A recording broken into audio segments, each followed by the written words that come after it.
Hello, and welcome back to another episode of Uncover Your Magic.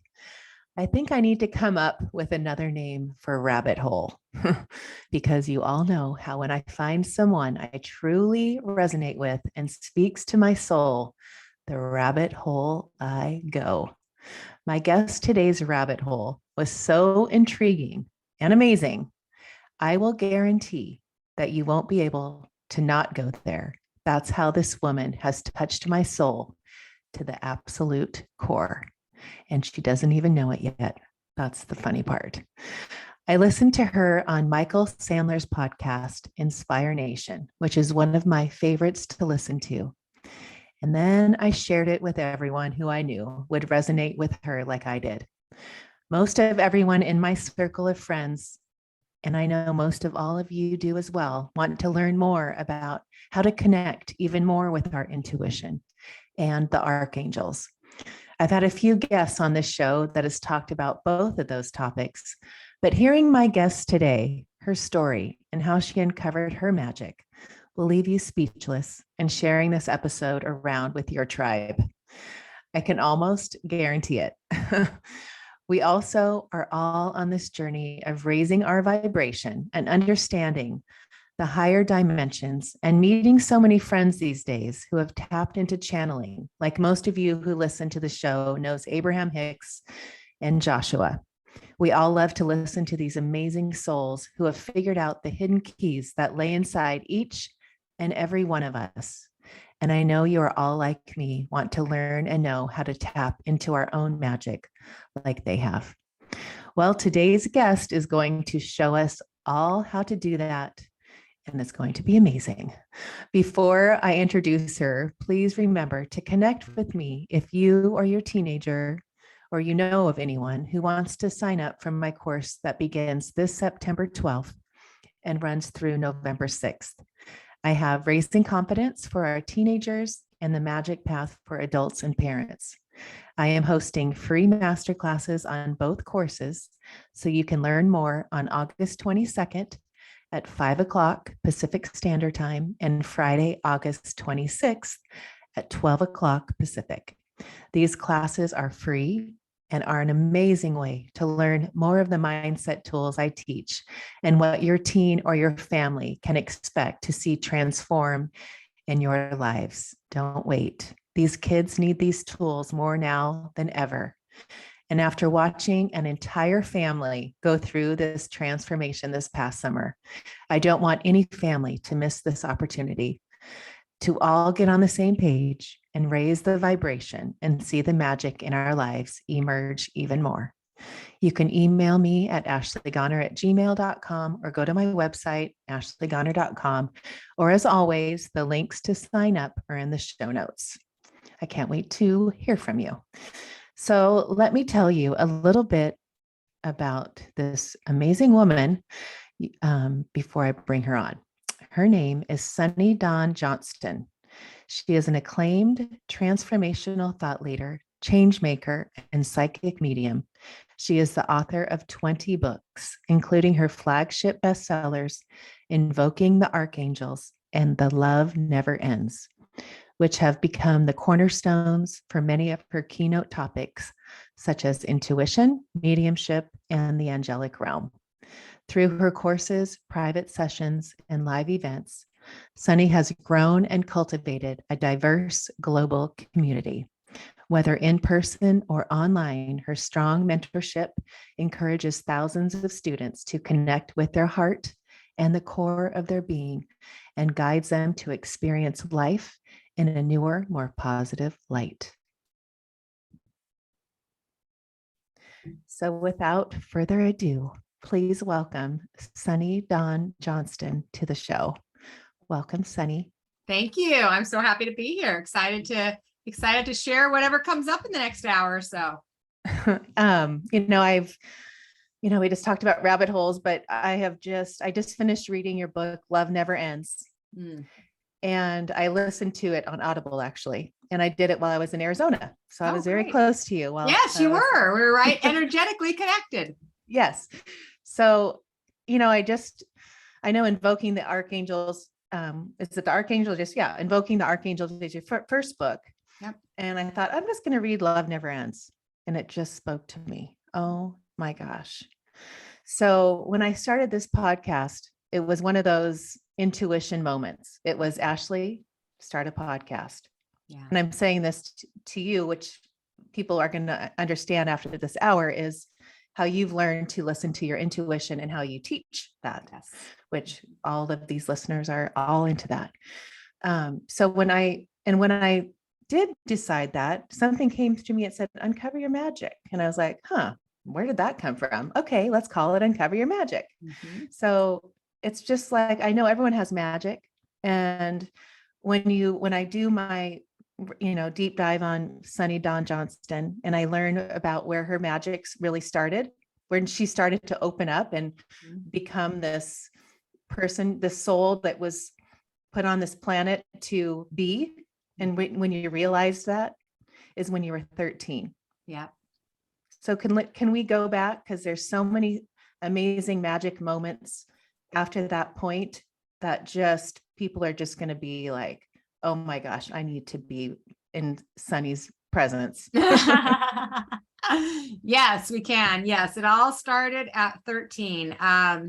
So I didn't really have a belief in angels or anything like that. I mean, I knew them as like little things you put on the mantle, Right.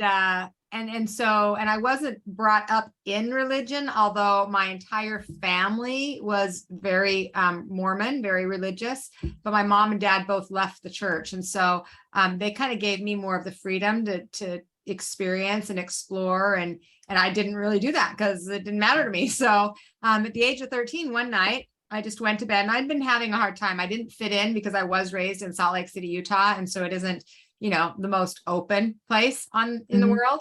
And so I didn't fit in. And I was always struggling with that. Self-esteem had become a big deal. And so my mom was worried about me and I was just kind of in a depressive state. And so I just went to bed one night, just like I do any other night. But that night at 1:00 in the morning, I woke up and I rolled over. I looked at the clock. And when I went to roll over, to go back to sleep, there was this light above me. And so I kind of, opened my eyes a little bit more and I realized that there was like a colorful winged being above my bed.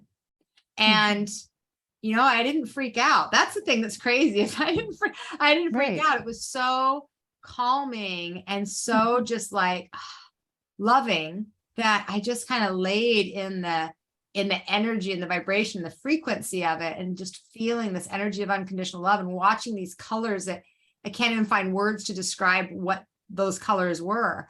And then I just was like, and I rolled over and I went back to sleep. And then the next morning I woke up and my head kicked in and I was like, oh my God, what was that? And so I started, analyzing it, but I knew it was real. I for sure knew it was real. I knew it wasn't my imagination. It wasn't a dream. So I ran downstairs and I told my mom but my head was still trying to figure it out. Like, I know it's real, but I don't know what it is. Right. And my mom said, well, Sunny, that's your guardian angel. And I said, I don't think I have one of those. And she goes, well, of course you have one of those. Everybody has one of those. I said, no, I don't think so. Because I had a guardian angel in my 13-year-old mind. If I had a guardian angel, then nothing bad would ever happen. Like I wouldn't not fit in. Like I wouldn't be overweight. Like I wouldn't have these things happening to me because my guardian angel would fix them all, is my 13-year-old mentality. And when you say you didn't fit in, it was because I have a 13-year-old too right now. So I'm going through this teenage and a 16-year-old. But when you say you didn't fit in, what is that? So I didn't fit in the religion because I was one of 3 in a high school of 2,200 that weren't Mormon. Okay. I didn't fit in body wise. I'd started to gain weight. So I was overweight and really like 95% of the girls were thin. I didn't fit in because I was pretty advanced. So they put me in classes and sent me to classes later. So I was always kind of moved to another group. So I just didn't get to be normal. Right.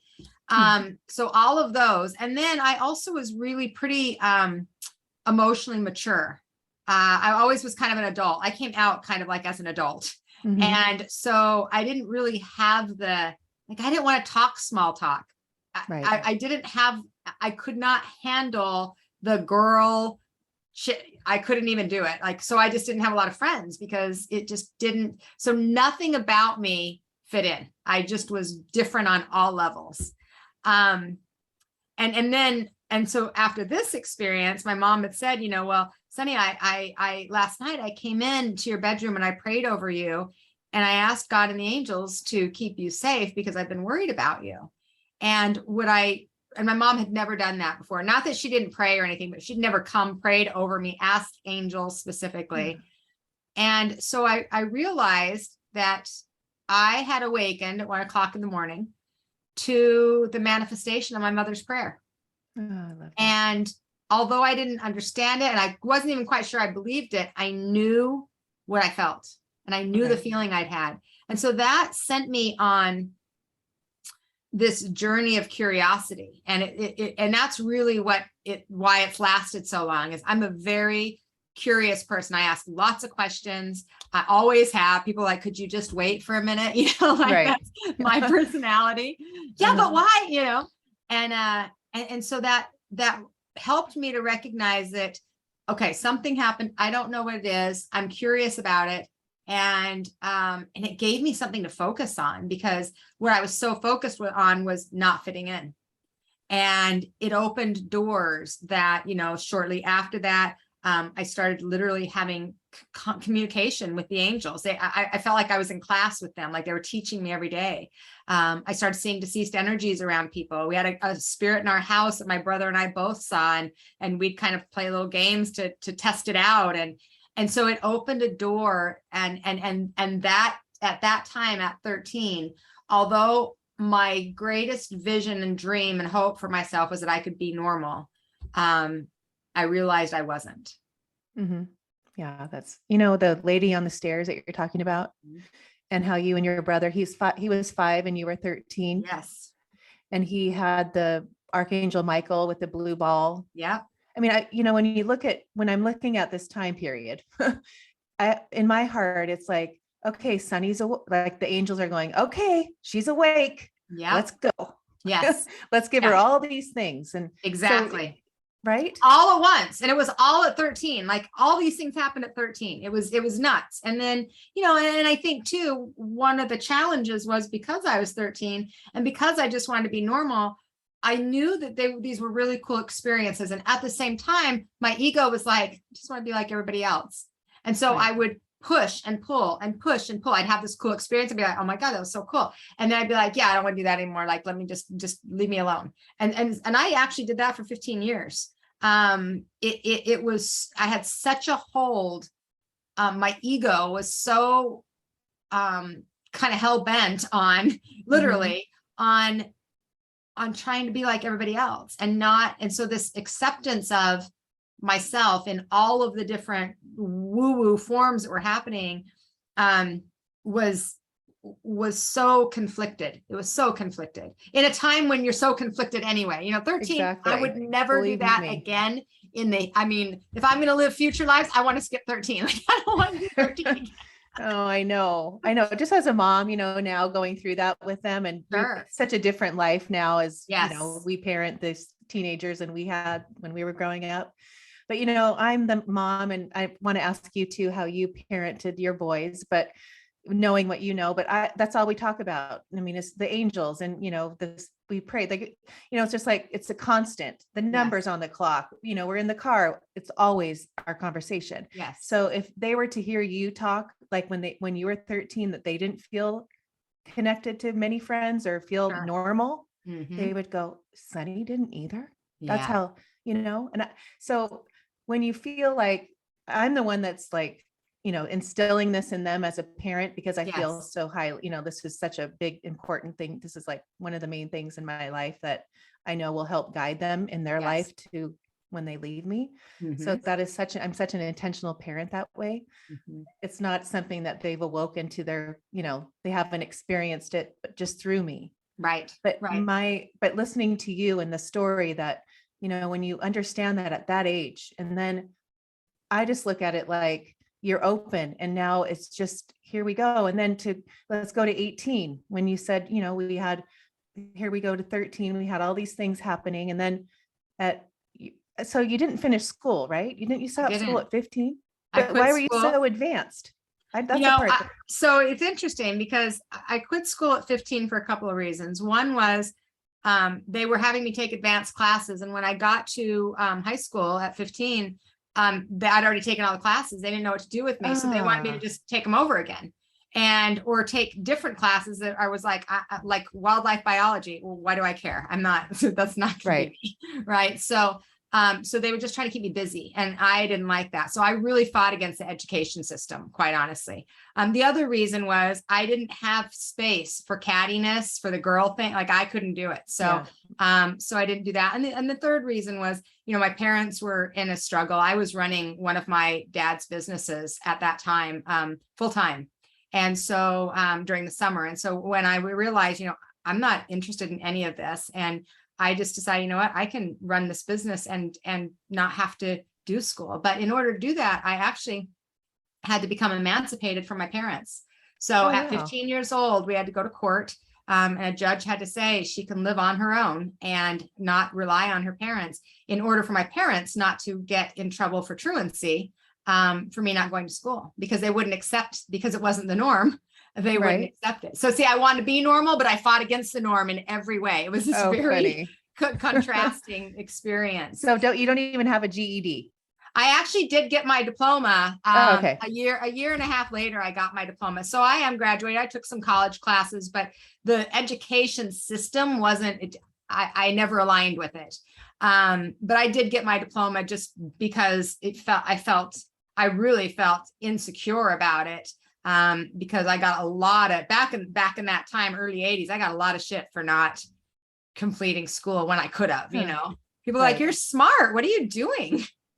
Well, I know. Maybe I'm smarter. I don't know. You are.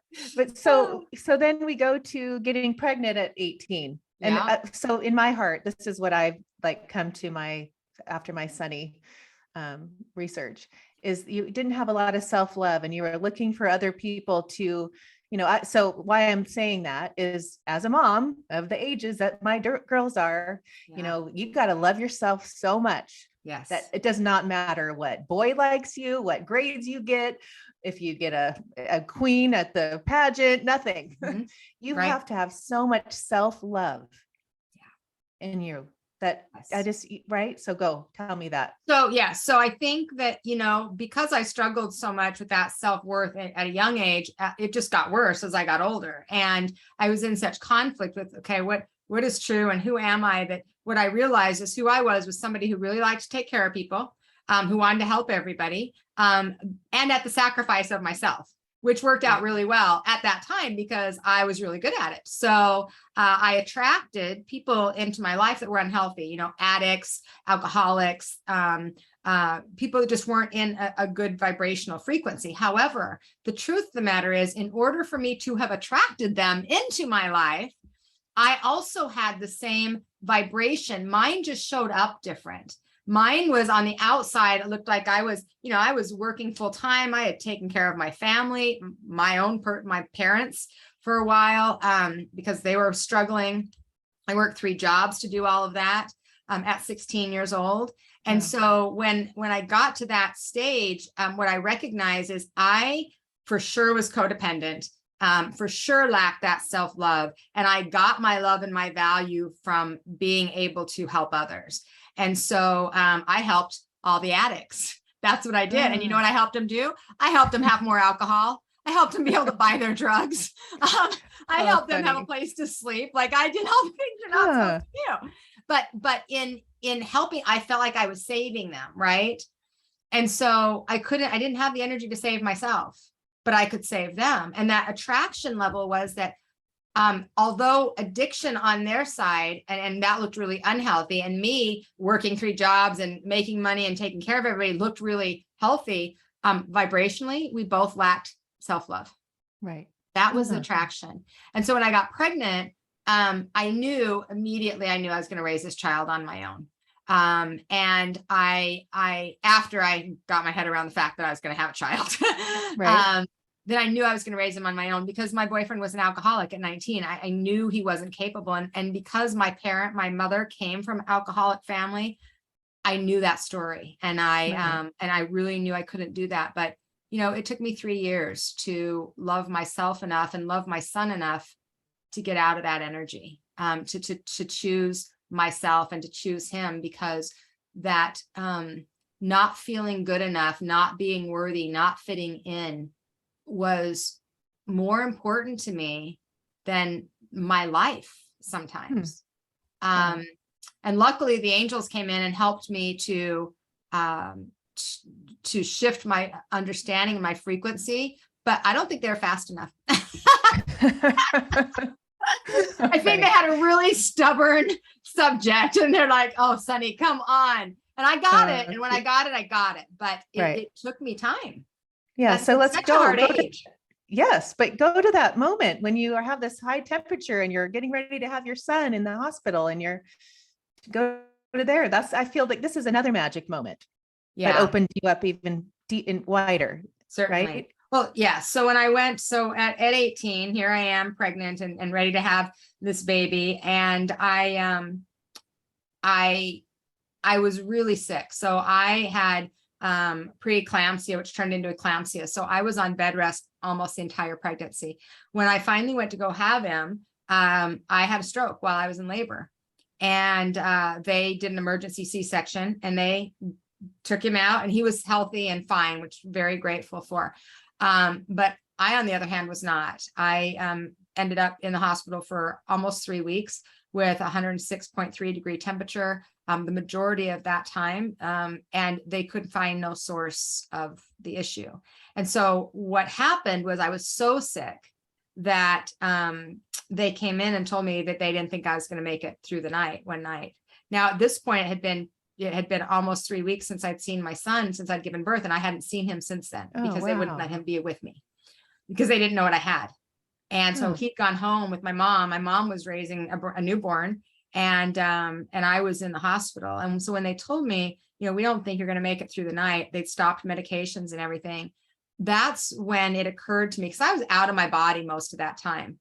That's when it occurred to me that I was actually sick. Like, in, again, 18-year-old mentality. I always say I was raised in Utah. We don't, like, the world is not like it is. Like, we call it planet Utah. Like, it's just a different world. So they're very naive. And so I was thinking, I just had a baby. Like, people don't die having babies in the 80s and 90s anymore. And so I thought they were just going to fix me. And then when I realized, oh, this is serious. So don't wait till your deathbed is my point. I called on the angels and I said, okay, I need help. I need help. And this was the time that was critical, because what I did was I recognized that I needed it, and I opened myself to receive it. And Archangel Raphael came to me, and that's exactly what he told me to do. And my arms were already strapped down to the bed, so that was convenient. But it caused me to open my heart and open my mind to the fact that the medical community is not going to save you. If you're going to live right now, it's going to be you, and it's going to be your spirit, and it's going to be your support. That's the only way this is going to happen. And the next day my fever broke for the first time in almost 3 weeks. Amazing. But the breath work that you did, you breathed. It was miraculous. Yes. So what happened with Archangel Raphael is, when he came to me and he said, to open up the energy, and he invited me to breathe in the color green, which is the color of Raphael, to breathe in the color green. And when I would breathe in the color green, I would breathe out this tar guck looking stuff. I could see it. And I did this for 12 hours, just breath, just in green, out guck, in green, out guck. And as I did that, I could feel the energy. It's so hard to explain, but I could feel the energy change. And I knew that something miraculous was I knew it. And the other thing Raphael invited me to do, and I did, was call every family member, every friend that I had, which wasn't very many, and ask them to pray.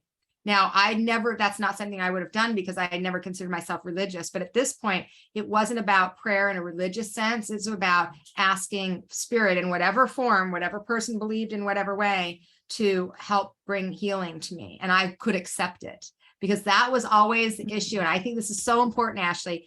The issue for me always was around not being willing to receive. Yes. I didn't know how to receive love. from others. So how could I have it for myself? I didn't know how to receive help. I didn't know how to receive appreciation. I didn't know how to receive a compliment. And so when that opened up, it allowed me to receive healing. Oh, I love that.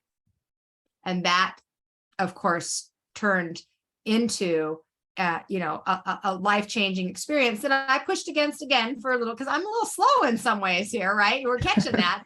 And eventually got me to the place where it was like, okay, hello, Sunny, what are you going to do? Are you going to continue to play this game, or are you going to do what you're really meant to do? Right. When you say he was the angel, Raphael was speaking to you and you're listening and that's your intuition. Are you hearing it? Is he speaking to you? Are you like, what is in that case, it happens differently all the time. Still to this day, it's always different. But in that case, it was a visualization. It was an actual visual experience. Literally saw his presence in my room. And it started that I kept seeing this light because I was out of my body a lot of the time, so much so that my nurse, who was a male nurse, I was so embarrassed that I had a male nurse because, again, I'm young and like I had infection from my chest to my knees, literally oozing infection. And so the way they would clean it is like they do a burn victims. They'd scrape it, the infection off, and then they'd put medication on. And so he'd come in twice a day on his shift, morning and evening, and do that. And so I never saw his face. I know the calyx, he had 3 calyx on the top of his head because I was in so much pain. I just checked out of my body. I was just out. And so when Raphael started to appear, at first I just saw this light in the corner of my room.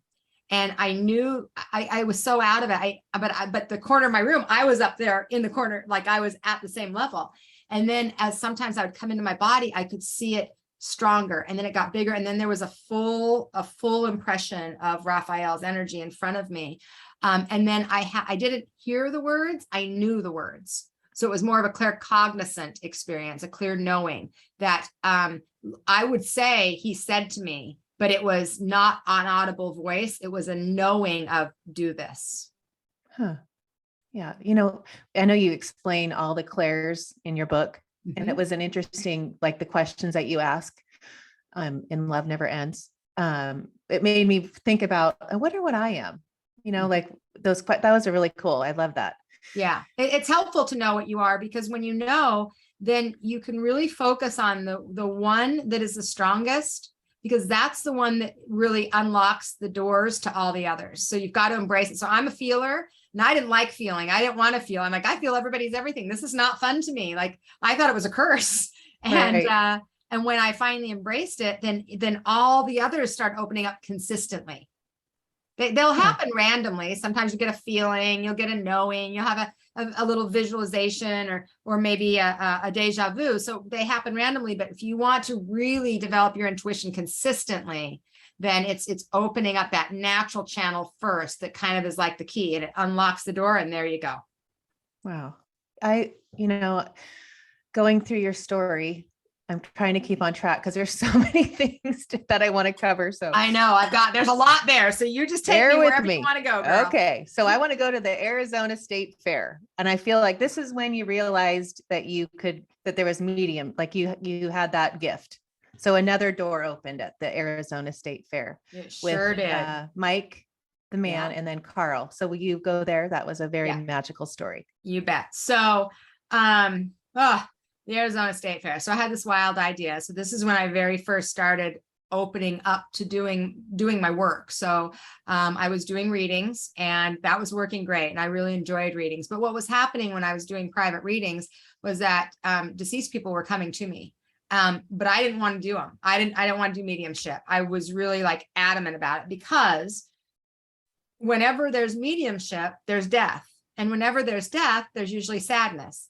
And because I'm a feeler, I felt it all. So I didn't want to do it. Oh, right. So I would just say when spirits would come, I just ignore them, or I'd be like, no, I'm not going to talk to you. That's how I do all the intuitive stuff and help them with figuring out about, to buy the house. All that stuff was great, but mediumship. So when I did the fair, which I would never do again, by the way, because it was 21 days. It was a lot of work, but I had 2 guys, and I don't remember what the names I gave them in the book, because I gave them fake names. Okay. It was Mike that came to you. Okay. Okay, so Mike and Carl maybe, because I changed names just to protect them. So I had a guy that came in for a reading, and so we were in the state fair, and so people are walking all around, and the fair's always interesting. They're always interesting. And it was interesting, right? So this guy comes, and I'm totally owning my judgment. But when he started walking towards me, and I saw him, and I was like, I don't know. Like I'd already decided, I don't want to do reading for him. He was rough looking, and I could tell he'd had a hard road. And because I'm like, I don't want to feel that right now. So of course he comes right to me, boom, and he sits down and he says, so you read, huh? Why don't you read me? Kind of like in that kind of attitude. And I'm like, oh gosh. So he sat down, and as soon as I start tuning into his energy, there's a little boy standing next to him, jumping up and down. And I'm like, well, I'm not talking to you.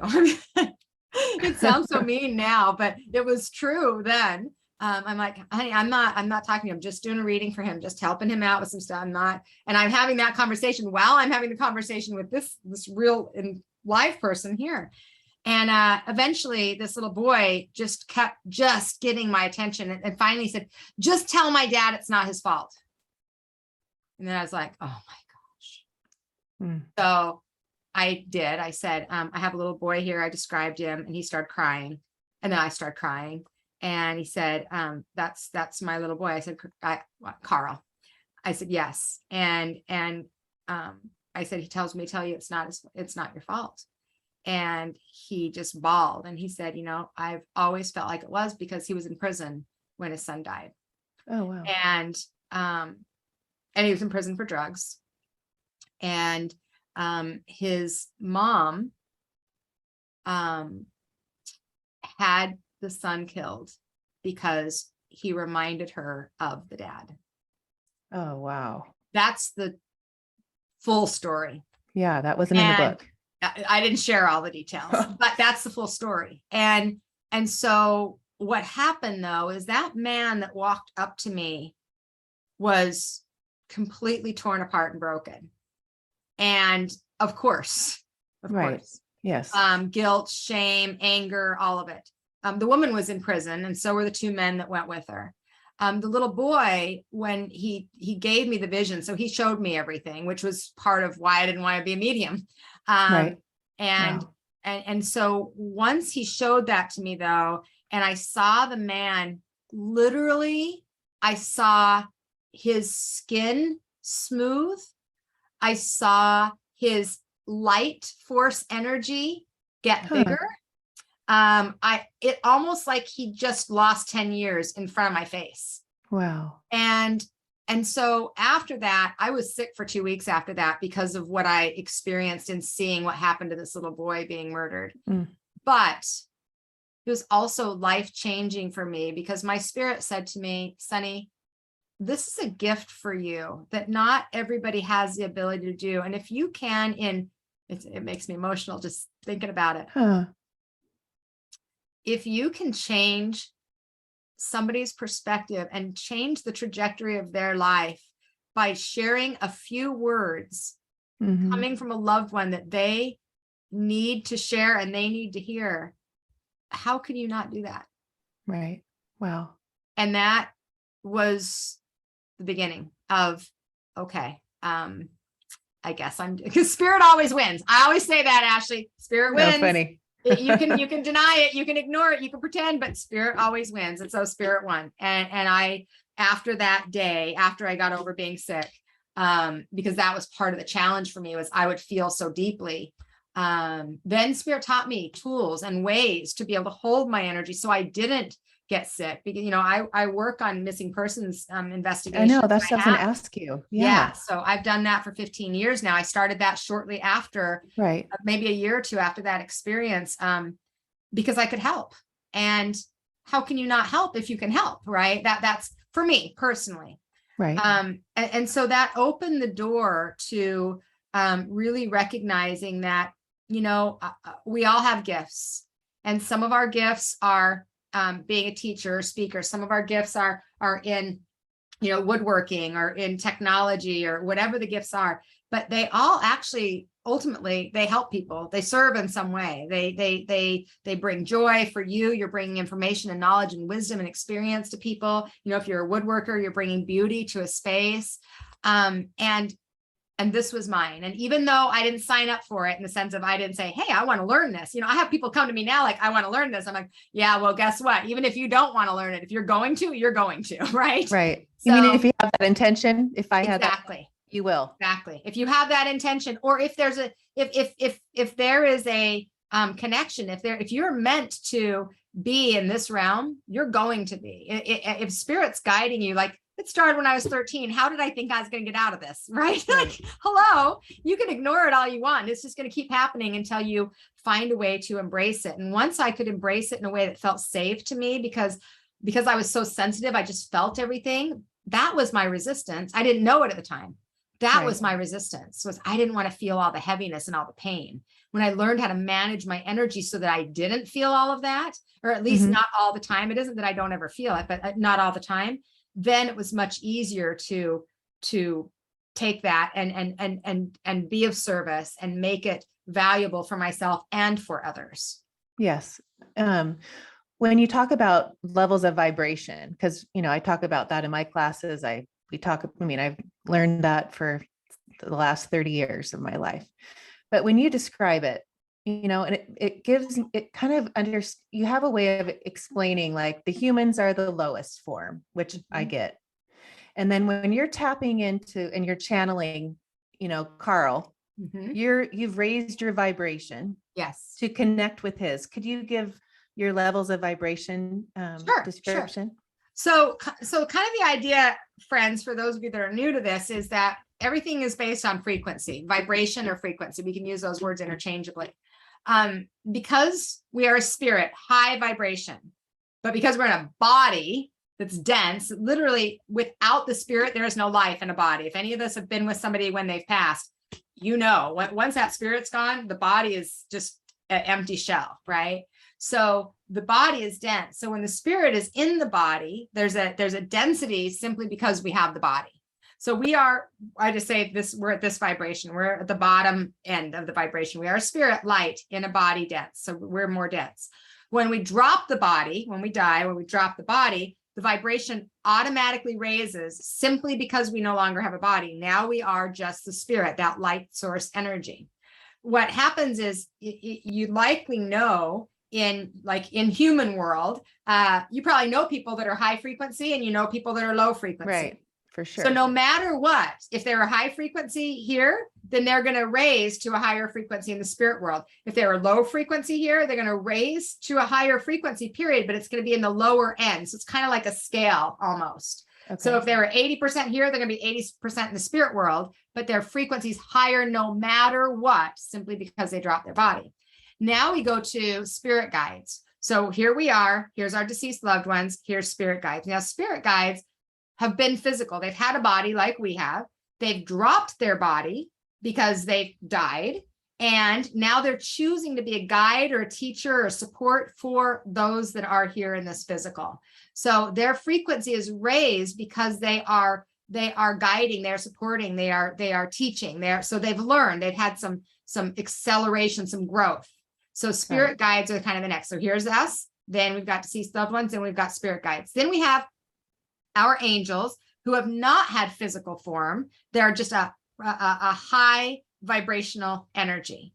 We have ascended masters, and we have archangels, and we have the divine, the God of your understanding, source energy, whatever you call that. Well, if we're here in this low frequency and we want to connect with our spirit guides, our archangels, we want to connect with our deceased loved ones, and we're here, the only thing, and it doesn't matter how, the only thing we have to do is raise our vibration. I should say it's the first thing we have to do is raise our vibration. When we raise our vibration, then we have openness. And when we have openness, then we can tap in and be more present, to have the awareness of the messages and the signs and the symbols. So the reason this is so important is a lot of people don't understand that one of the reasons people have such a hard time, and you read this in Love Never Ends, they have such a hard time with connecting with their deceased loved ones, is because they're in grief. When you're in grief, your vibration is low. And then that's not judgment. It's not right or wrong or good or bad. It's just that's where you are. And so it's hard to tap into those higher frequencies when you're in such a heavy state. So our loved ones in spirit, what they're always wanting us to do is find joy. Joy is the fastest way to raise your vibration because it's the highest expression of love there is, joy. Mm-hmm. So when we find joy, even if it's just short amounts of joy, even when you're walking through grief, short amounts of joy will shift the vibration, the frequency, help you to raise it. And just that little bit helps you to be able to connect with them so you can experience them, you can see them, hear them, feel them, know them. And then it just gets easier as you have more practice and as you become aware, like you were saying that you do with your daughters, you're talking about the signs and the messages and the numbers and all the cool things. The more attention you put on it, the more there is. Right? It grows. Whatever you put your attention on grows. So the more signs you see, and when your frequency is higher, and then you have an experience, and it raises your vibration even more. And so you're in this state of awareness and acceleration. Right. And allowing. Like I feel like, I can go, like my dad passed away 2 days after Paige was born. So it was like I didn't get to say goodbye. Mm-hmm. Never, birth, death. Sure. So that's the closest person that has passed away in my life at this stage at 53 years old. Mm-hmm. And, I'll hear a song and so going through this, the last, my 16 years of him being gone, there's signs, but it's getting where you say, raise your vibration. And, me teaching this now to kids and, parents and understanding, like, when you do raise your vibration, it gets you excited because you see the numbers and you hear the song that reminds you of your dad, but it's still like, when am I going to hear him? Mm-hmm. Oh yeah. When am I going to, so then you get like, I get where I'm like, okay, dad. And I'm running on with the dogs in the morning and I'm always being in nature, looking at the trees and I'm raising my vibration. And I know everyone listening is going, okay, Ashley, I'm so glad you asked that question because when can I get to that place? What is I know raising your vibration, it's so easy for me to teach people, go put it on a song, go do something that makes you happy, joy, find joy, do that. When am I going to hear him? Or when am I going to feel him? Yeah. So here's the thing. A lot of times you have, but you haven't recognized it. So this is one thing that's important. So for most of my clients, most of them want to see. They want to see them. They want to see them let me see you in a dream state. Let me see you in a visual state, but let me see you. The other one is, I want to hear you. I want to hear your voice. Like I heard your voice before. The other one is that I want to know. I want to know that you're there and you're with me. And then I want to feel. Well, here's the thing. Whatever your natural ability is, that's usually how it's going to come first. If you haven't recognized that consistently, you're not going to have the other experiences. Got it. Okay. If you haven't developed that to a point that that's happening often, then the others can't show up. So we can say, okay, I really want to see all day long. But if you're a feeler, but you don't really like feeling because you feel all kinds of stuff, then you have resistance towards it. Then that can't show up and expand you. That makes sense? Okay. Uh-huh. So here's what happens. A lot of times as time goes on, also, the form, the way they show up changes. So does the consistency. The best way I can explain this is it's kind of like if you've got a 16-year-old. And so in a couple of years, she's going to start living her life in whatever way she decides, right? So a lot of times if we think about like a child, so those of you that have had children or somebody close in your life that let's say they moved across the country. They moved to another country, let's say. So they moved to Thailand. So when they moved to Thailand, now they are, they're living in Thailand. And when they first move there, it's really hard because you're used to them in your daily space or are constantly with you. And so you're like, oh my gosh, you're checking in and call me as soon as you get home and all the things, right? Right. And then as they've been there for a few months or a few years, you start filling up the space with other things. Mm-hmm. And so do they. And so think about that in the spirit world. You start filling up your space and so do they. There isn't as much attention on that loss, on that emptiness. And so there isn't as much, not because they aren't around, but there isn't as much of a need to continue to connect all the time to reinforce because we know they're okay. Okay. And so they show up in different ways. And sometimes it's more subtle so that you learn the subtleties. And sometimes it's less consistent so that you're present, so that you catch them when they show up. But it Mhm. changes as your life's journey changes also. Oh, that's such a great way to thank you for saying it that way. That Mhm. really helped me see it like that. Yes. Yeah. And when for those of us that have had children and had them, move out and do all the things, the exact process, because you're like, oh yeah, if the first couple months I was calling every day, why didn't you call me when you got home? Because that's Right. what we're used to. And then they're like, Mom, I'm fine. And so when we can start to see it that way, that's what makes the transition. And then it isn't so much like they're not reaching out. It's like, oh, okay, I get it. Get it. Yeah. And I've really come a long way in the last few years of breaking up with my children and learning Mhm. that in 2 years. When you say that, can't believe I'm saying that kind of thing. But now I'm understanding, like, I watch her growth. Like, this is, she came through me. Mhm. She's on her own journey. And I'm really getting better at that. And then listening to your stories and how you're still close to your sons, and, you have this connection, and it's just, I know the connection I have with them will continue, and it'll grow in ways that we never dreamed of. Mm-hmm. Well, and it'll also, to be honest, it'll also be challenged. I do have a especially very close relationship with my older son now, which was my hard one, which was the one that I barely survived in Right. not just physically when I was 18, but throughout my entire life. He was hell on wheels. And so we're very close now, but 3 years ago, he went through addiction. He went through suicidal time. He separated completely from us with my grandchildren, didn't talk to us for 5 months. And he had to leave everything that he knew to figure out who he was, to separate himself, to be able to come back and be whole. Wow. And that was so painful. I can't imagine. It was so painful. And as a mom, I think we do this. Our job is not only to birth these children and to help them, and you have a great understanding of, to walk their own journey, but I think we always feel a responsibility to keep them alive. Right. Because that was our job. Bet. Yes. And when they get to places where they're struggling, when they're suicidal, when they're depressed, when they're in those states, we can't do it. It can't be us, but we feel like it should be. Right.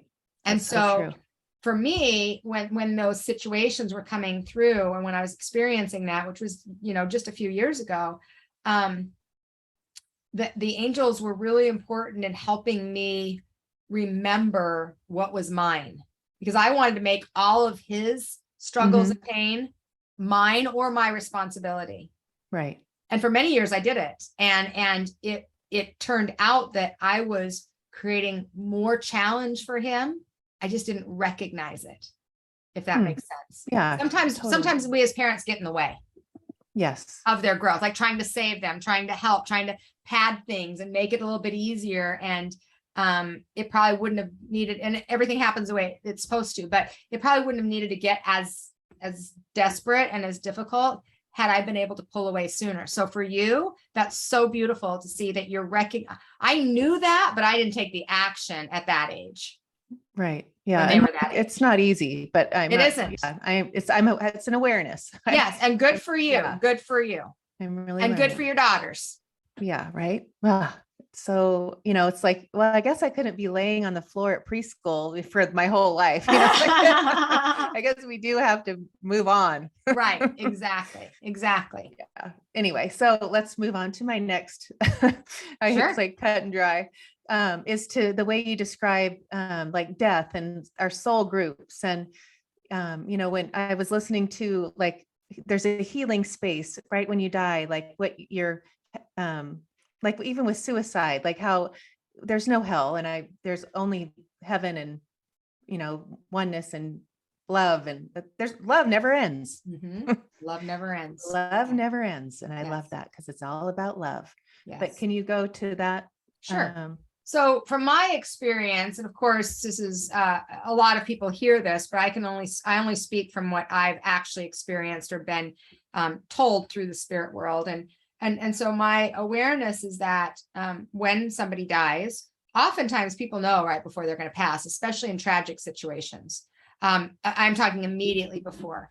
And so well that as soon as whatever situation is going to end their life, when it starts to become in motion, they check out of their bodies. So it's almost like they're a witness of it.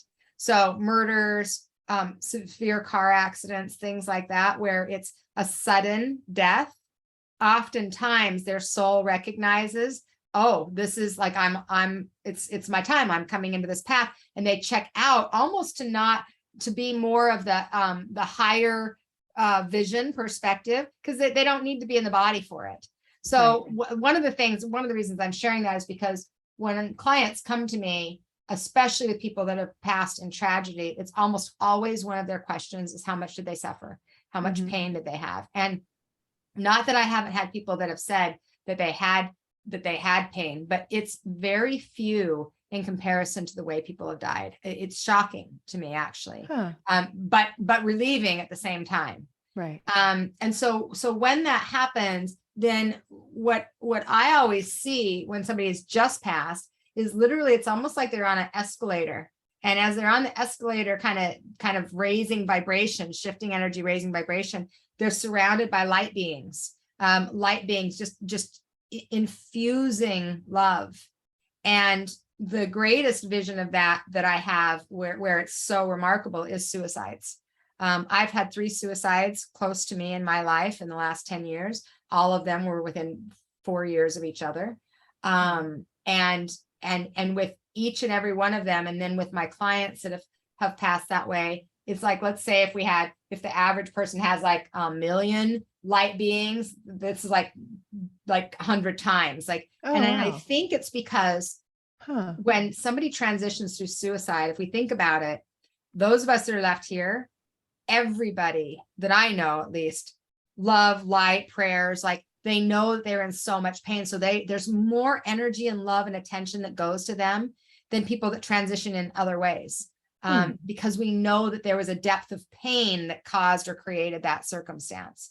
Even if you're angry and all of those things, that also shows up. So there's this intense support and loving energy as they're transitioning. And once they move through that light energy, we're going to our experience of kind of an experience of our entire lives. We feel all of the experiences that we ever imparted on anyone. And we have all that love and joy. And we also learn and have the experiences of the pain that we created, and there's not judgment. It's almost like it's just the life review of all of the things. Like we would take a review of your job and, okay, let's see how we did in this lifetime. And here you go. And then there's a healing space, and the healing space, I call it that because I don't know what to call it. And nobody's ever said what it is, but it's a healing space where a lot of times the souls that are working through processing, letting go of, have some ties that still need to be unwound with people here in the physical world.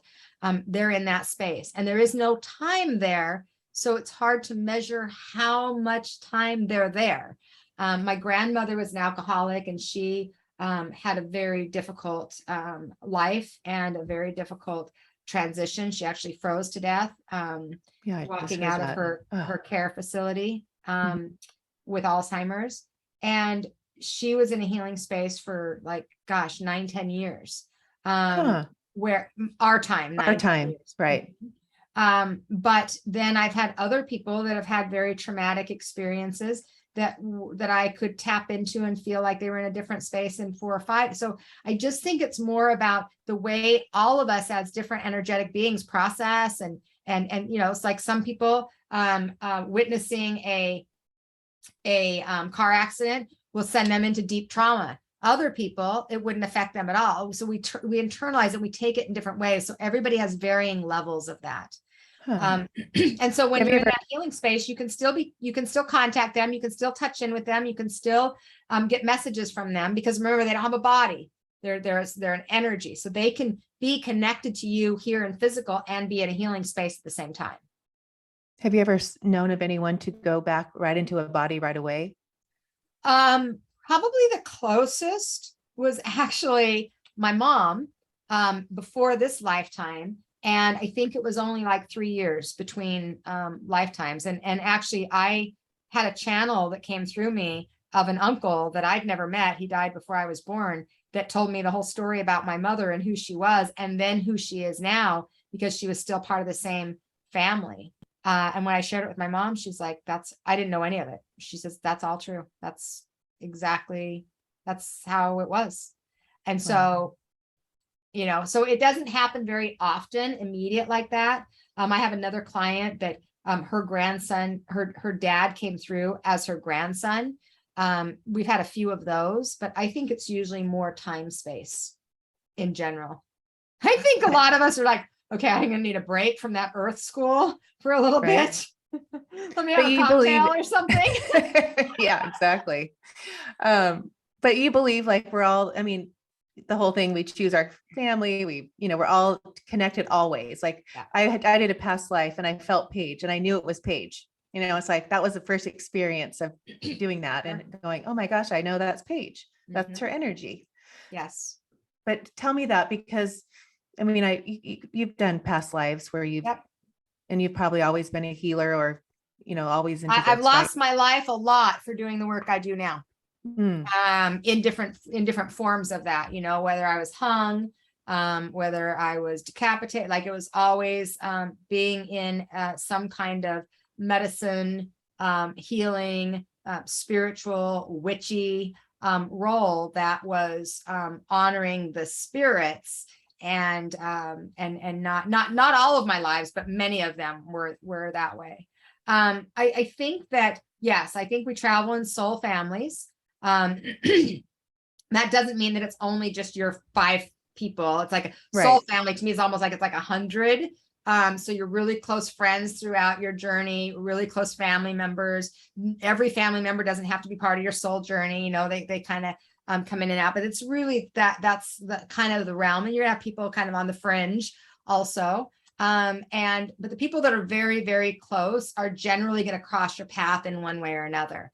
I had a past life with my son that I had a flash of, and then went in deeper with a hypnotherapist. He was my brother in a lifetime when we were actually cowboys in the Southwest in the 1800s. And so I have many memories of little things like that where we kind of interconnected. And you do know when you feel it, it's same with like when my grandson, I was with my grandson when when he was born, and when I looked into his eyes, like I haven't seen the lifetime. We've been connected, we've been together. So I think you have that knowing, and a lot of us are like, okay, well, now I want to know what it is. And to me, I'm always like, if I need to know, I'll know. Like spirit will, if I have that awareness, the other awarenesses will come out in the right time and space. Right. Has your business in the last 2 years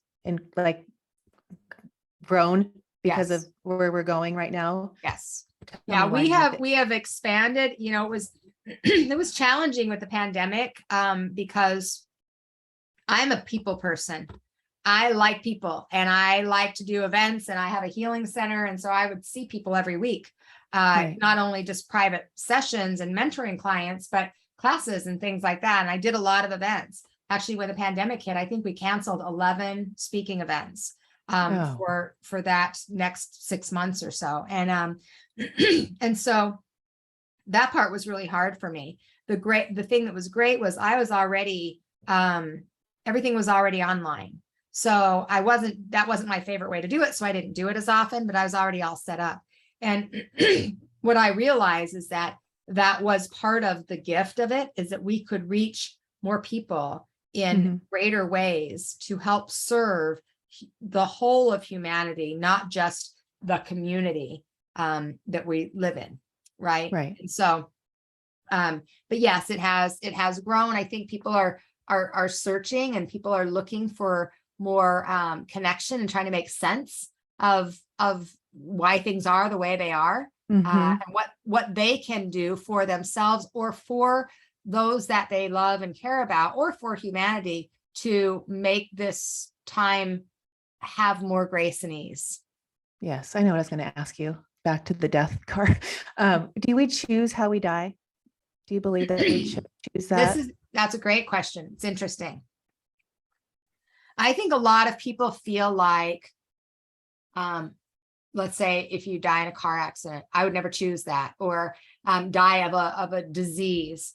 I don't think that before we come into this life, that we choose the way we're going. What I know to absolutely be true is that the moment we're born and the moment we die are absolutes. Those are the two absolutes of everything. Everything else in the middle is free will, growth, and expansion. So the way we die, I think, is more based on the life choices throughout our experience and circumstances at the time that it's time for us to move. So, for example, if I'm, let's say that it's close to my time up, but I don't know that, then a car accident or a sudden diagnosis that happens very quickly might be my exit point. Most of the time, the exit point is less about the person that passes and more about the people that are left with that exit. So it's about so if it's suicide, then we need to expand and grow in this area. If it's cancer, then there's teaching or learning or wisdom, or maybe it's to help those in the family to be more aware of, smoking every day or whatever it happens to be. Right. So Spirit has said that the majority of the time, the lesson is for those that are left, because the person that's gone is done. They're good. They're out. Right. They're having a new experience. They're like, okay, I'm off to college. I don't know what you guys are doing, but I'm over here now, right? Like I graduated. Right. So I think that we don't consciously choose, but I think based on our life experiences, circumstances, choices, and the things that are available at that time, there is an energetic pull that helps us to complete our journey in a way that serves those that are around us as well. Oh, that makes sense. What have you ever done a reading with anybody, like a mass shooting or 9/11, where they've been part of a big? I have. Tell me that. Several. I did a lot. It was interesting because probably about, it's been 20 years since 9/11. Probably about 6-7 years ago, within maybe a month, I hadn't done nobody had ever come through. And I think in a month, I had 3 or 4 people that were connected to 9/11 that came through within the same month. And I'd never had it before. So there was an energetic support there. And they all said they were part of a collective awareness. They had the experience to create awareness for humanity. Now, I don't know how many of us got it.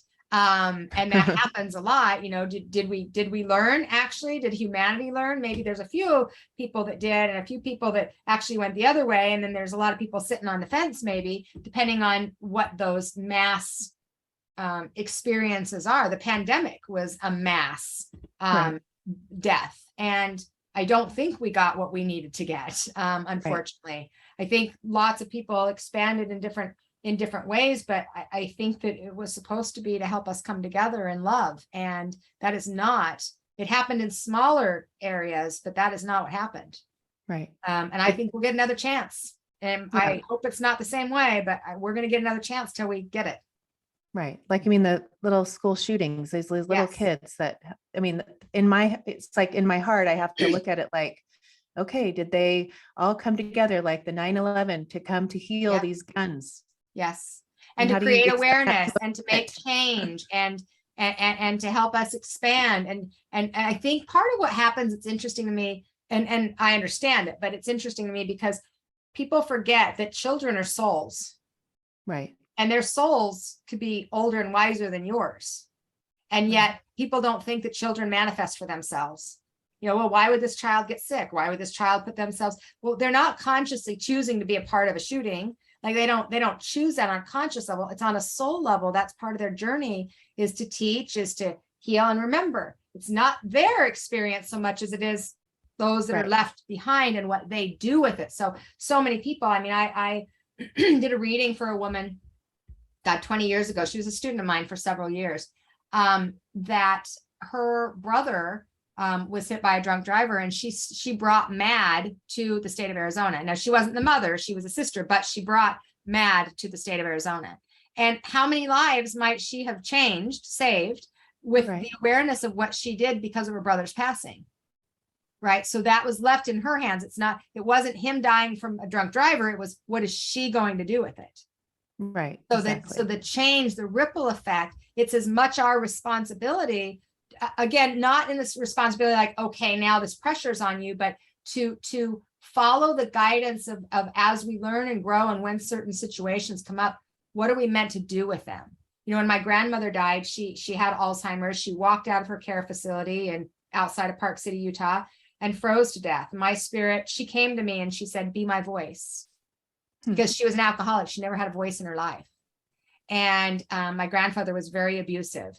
And so she said, be my voice. So I went to Washington and spoke at Senate hearings on Alzheimer's and the Safe Return program, which is about Alzheimer's patients that are wanderers, that just wander off, which my grandmother was one of those, and how to keep them safer. So it wasn't to push against anybody, but it was to be a voice towards something. You know, I would never go to, for me personally, I don't go to rallies that are protests. I don't want to push against anything. But if they have a peace rally, I'm there, right? Anything that's for something, not against something. Yes. And so be my voice. So that was an example of how, what do we, those of us that are left with it, you can be angry, you can be sad, you can be pissed off, hurt, you know, tell all the stories and have revenge and all that, or you can do what is your part, whatever that is. Right. Do you feel like like you have certain lessons to learn in this body as Sunny? Yes, I do. And if you My don't, greatest one is self-love. It's the one I started with. It's the one that throughout my life I've gotten a lot better. And I think I'm the most unconditionally loving being to myself as I've grown and expanded. And I still have work to do. I still have, you know, I still don't ever feel like I do enough for humanity. To this day, that's it. Like, it's an issue for me, and it's actually manifesting in my body right now. You know, I have migraines that I didn't have for 20 years. And when the pandemic, right before the pandemic started, they showed up. And I just gave so much of my energy during the pandemic, and they got worse and worse and worse and worse. And it's this underlying, like, what else can I do? How else can I serve? And that's, you know, it sounds all nice and wonderful, except for that's not me doing enough for me, right? So we're all learning, even though we're teachers. I mean, I'm like, okay, how do I not get out? Like, I've been teaching this for a long time. Don't I get like a pass? Can I just skip over this part? Oh no, you're human too. Oh, okay. So great. Right. So I think a lot of times we feel like, oh, well, they do this, or they've written this book, or they've had this thing, so they must not have those. Hello, if you're still in the body, there's stuff to learn. The end. Right. But do you feel like those lessons that you feel like the self-love in this body, if you don't really capture that lesson, it's going to keep going and going for until sure. Okay. Absolutely. And you will, one way or another, you'll get it. You don't get out of this life without serving your purpose. We don't get out of this body, right now. You don't get out of this life without serving your purpose. Now, your purpose can be a lot of different things, but you do not get out of it without serving it, because we're here on purpose. Right. So even those some people do kids, it in different ways, right? So some people do it and maybe they die as a drug addict. And you're like, oh my God, they didn't serve their purpose. Well, if they created awareness, if they changed 20 people in your family from being drug addicts themselves, maybe that was their purpose. It just wasn't in the pretty way. Right. I mean, just like those mass shootings, those little kids, like that was their purpose. That was why they came. Exactly. But, you know, like to teach, I mean, just for people listening right now, just to have that, it's just this level of peace that you can live with, that, you know, we're all one. Yeah.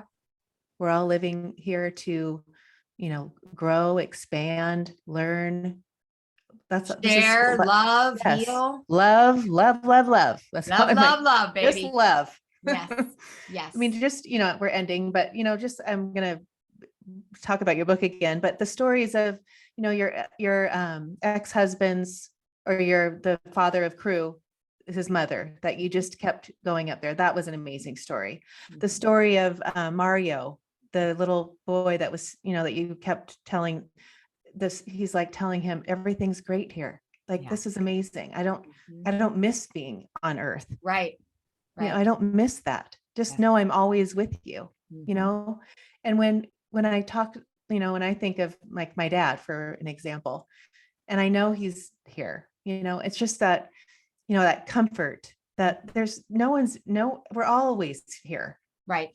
Even if there's we're no not saying, place that they are, they are. right. And it's just recognizing and learning how to tap into that. Right. When you talk about, okay, this is my last question. Sorry, it's like 5 minutes over.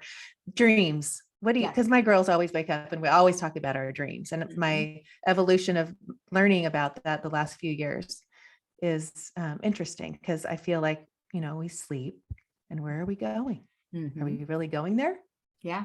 So there's a lot of things that happen in dreams. So dreams happen for a variety of reasons. One is we're processing in a subconscious state so that our conscious mind can get settled. So we're struggling about something, there's something on our mind, and we process through the dream state. So we might have those funky dreams that like make no sense. And, it's your house, but it's in the middle of the ocean and it's floating, but it should, all that kind of stuff. So that can be processing dreams. And that helps us to have more clarity when we wake up. If we look at the dream and we say, okay, what symbolically do these things represent? Helps us to process that.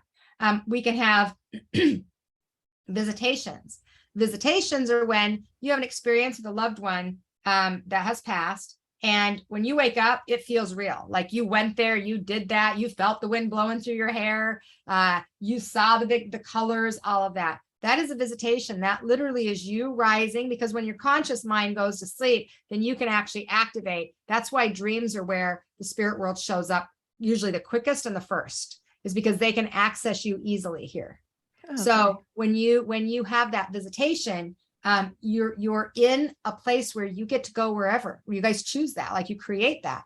And so it might be you're spinning around on a carousel, or you're at the beach, or whatever it is. And when you wake up, it feels different than a dream. Like you were there, you had it, you can almost feel it in your body.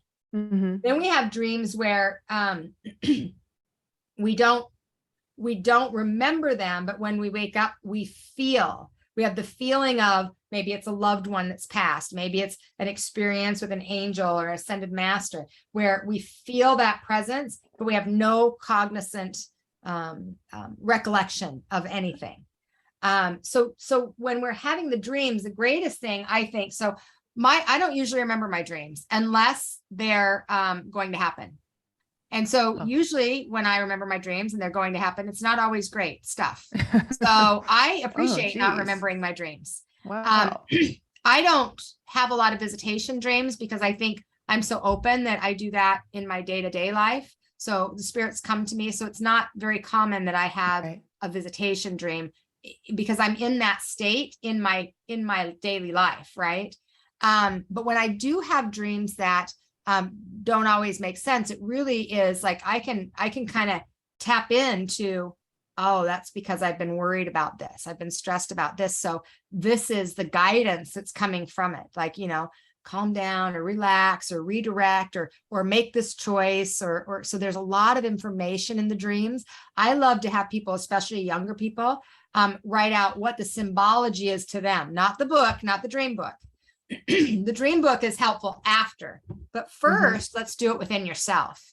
Yes. Then if you feel like, okay, I'm not sure, get the dream book to help add value to it, but don't use it as what you're dependent on. Yes. So more like activating your intuition, trying to teach them. Right. Yes. Because we always want the one thing you can give, and you're doing this with your girls, the greatest gift you can give your children. There's two. One is their own awareness of their self-value. The very best that you can do. And how do you do that? Is by modeling it. Yes. The second thing is recognition of their ability to tune in and tap in on their own, separate from anyone, because they have that and they can use that. So their intuitive abilities, their gut sense will help them in times when somebody's trying to peer pressure them. The boy is telling them to come over to the house. The person saying, let's go for the ride. And they don't have to be intentionally bad things. But if we know how to listen to our intuition, it can take us on journeys that don't have to be as difficult as they would be otherwise, because we'll learn it one way or another. Right. Yes. Oh, I love that. Thank you. Those are perfect ways to end our hour and 15-minute interview. Oh, Sunny, that was so fun. There's so many, I'm in the, 120s of my almost 3 years of this podcast. And, there's certain guests that you get excited about. And like I told you before, to like learn about and read books, and it just doesn't get old. I just could keep going and going. And I got so excited to meet you today, and I'm so grateful. And I just know that we'll be connected forever. And it's like, when I used to share you with other people, they would call me or text me and say, I feel like she's our friend. That happened. That's what I am. I mean, we're all the same. We're all here together, right? And yes, Right. I have a lot to teach and I have a lot to learn, and we're all on the same playing field. Some people are just a few steps ahead in some areas, and some people are a few steps ahead in others. And that's a reality. We're all just walking each other home. Yes. Yes. I love that. Can you tell, so we can get you at Sunny? You have a podcast too. Tell everybody. I do. So I have off the cuff. I actually did it every day during the pandemic. I've backed up, so I'm only doing it once a week, and I'm not really doing interviews right now. I'm kind of just doing whatever I want, because I put so much energy into it, and I'm healing these migraines. So, Geez. So yeah, so I have off the cuff on Wednesdays on social media, all social. You can find it there, and you can find me on my website, sunnydawnjohnston.com, or Facebook or Instagram. I put a lot of attention nowadays. What I'm focused on the most is actually helping people to develop their intuition. That's really where my focus is, because when the pandemic happened, Spirit said, people were setting up appointments to ask me if they should get a vaccine or not, to ask me if they should be wearing a mask when they go on this trip or not, like all of these things. And Spirit said to me before the pandemic happened, you have to teach people to trust themselves, not to trust others, not to trust the media, not to just trust themselves and their knowledge, their wisdom. And so I started a group called Intuition 365, where I teach a class every week on intuition. And that's really where right now my focus has been, because I know that, just like I was saying with your girls, there are many adults that don't have that ability. They don't know how to trust themselves. Mm-hmm. And most of all, because we were taught not to. We were taught to trust other people. Right. We were taught to trust the authorities, to trust the teachers, to trust the preachers, to trust whoever. And ultimately, we need to learn how to be able to tap into that for ourselves. Yes, so powerful. I love teaching that. That's one of the, in one of my, it's called Raising Confidence. I teach teens, and one of the modules is intuition. Beautiful. That's so good. So good. And I love your teaching kids. I did that when my kids were younger. I taught kids for a few years to just help the kids that were kind of in their age range. And that was great. It was really helpful, and helpful for them too at the time. Yeah, it's definitely a passion of mine. I know I've done that in many lives. I've gone there and I've seen myself, and I know that's why I have it in me. I see this, their souls, I'm like, come on, I get it. Let's do this. Let me show you. Yes, that's awesome. Good for you, Ashley. Good for you. Oh, thank you, Sunny. You're welcome. We'll have to have you come back one time. Yeah, I'm here anytime. I'd love to connect with you, and thank you. And thanks to all the audience. And I hope it brought some value to you. You did. Thank you.